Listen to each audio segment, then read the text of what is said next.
Bismillahirrahmanirrahim. Assalamualaikum warahmatullahi wabarakatuh. Saya Aiska Dwi Kusnantini dari Prodi Gizi semester 1. Di dalam video ini saya akan menerangkan beberapa konsep dalam worldview Islam. Pertama, saya akan menerangkan apa itu konsep bahagia.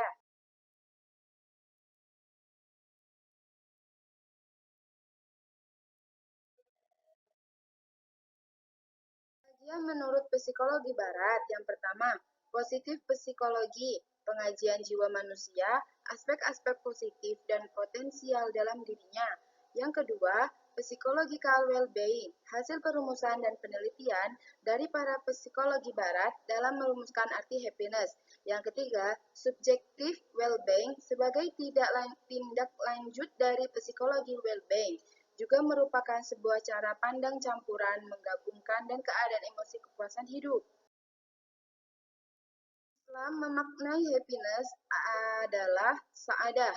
Kata ini memiliki arti yang lebih tepat untuk menjelaskan makna bahagia yang sejati dan lebih bersifat hakiki dengan implikasi yang lebih jelas pada kehidupan manusia. Problematika kebahagiaan.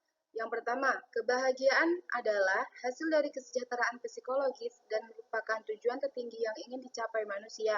Yang kedua, mengartikan arti kebahagiaan sebagai penjumlahan keadaan emosi yang menekankan pada kondisi emosi seseorang secara keseluruhan.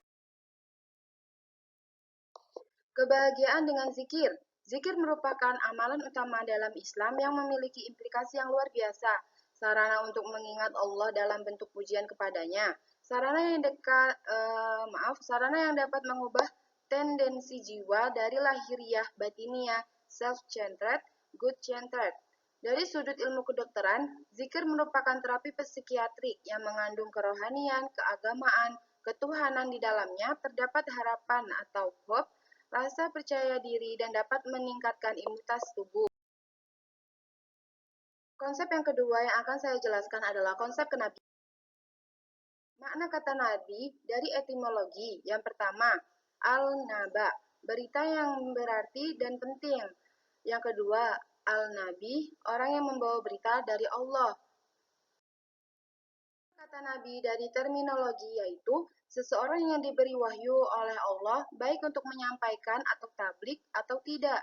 Menurut Al-Mawardi, utusan Allah yang membawa dan menjelaskan segala perintah dan larangannya. Itu untuk menggambarkan berita dan pengetahuan dari Allah. Pendapat tentang Nabi dan Rasul. Yang pertama, Nabi itu orang yang membawa kabar tentang Allah dan mengajak mereka yang dikabari. Dan yang kedua, orang yang membawa pesan.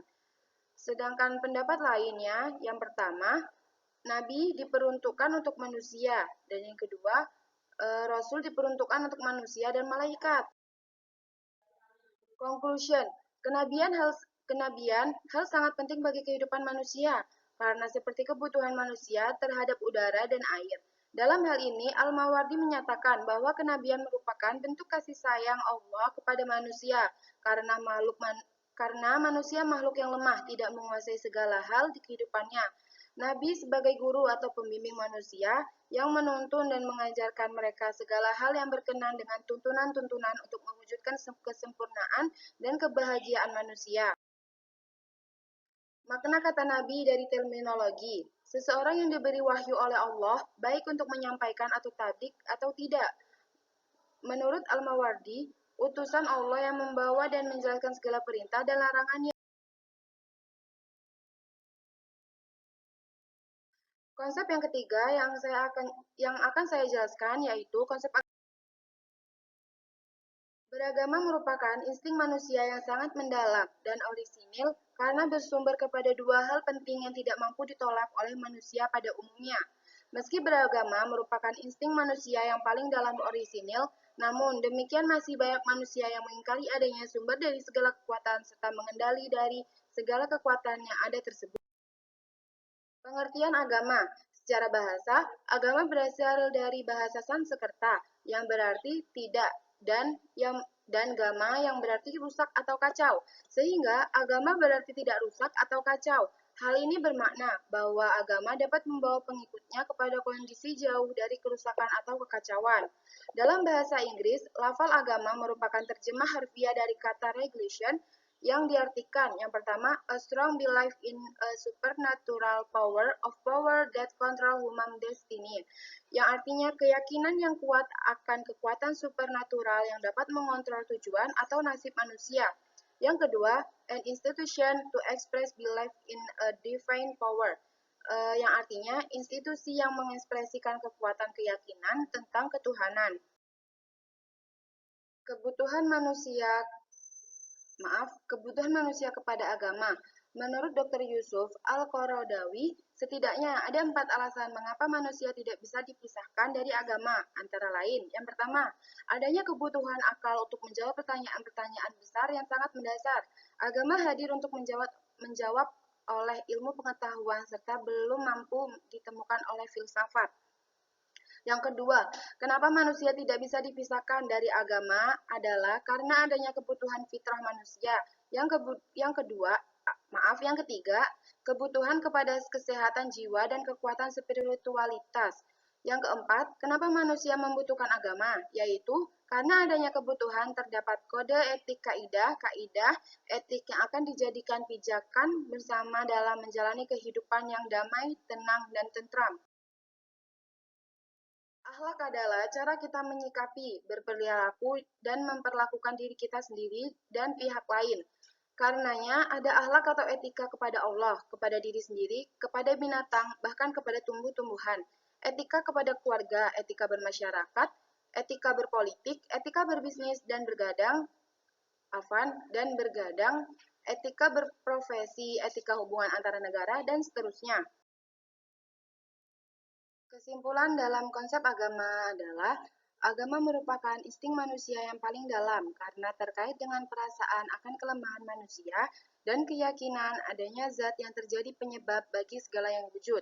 Yang kedua, agama hadir untuk menjawab pertanyaan-pertanyaan mendasar manusia, yaitu dari mana, kemana, dan bagaimana melalui seseorang utusan Tuhan yang diperkuat dengan mukjizat.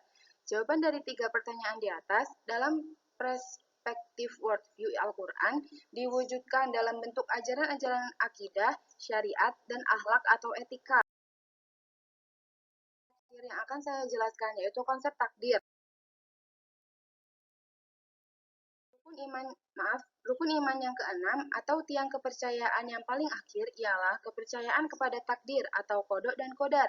Segala sesuatu yang terdiri dari alam ini atau terjadi pada diri manusia sendiri, buruk dan baik, naik dan jatuh, senang dan sakit, semuanya tidaklah lepas daripada takdir atau ketentuan ilahi. Hidup tidak lepas daripada kodar. Hidup tidak lepas daripada kodar, artinya jangka yang telah tertentu, dan kodok yang artinya ketentuan. Pengertian kodok dan kodar secara etimologis, ketetapan Allah sejak azali sesuai dengan irodahnya tentang segala sesuatu yang berkenan dengan makhluk. Secara bahasa, kepastian, peraturan, dan ukuran, atau sebagai perwujudan atau kenyataan ketetapan Allah terhadap semua makhluk dalam kadar dan bentuk tertentu sesuai dengan irodah.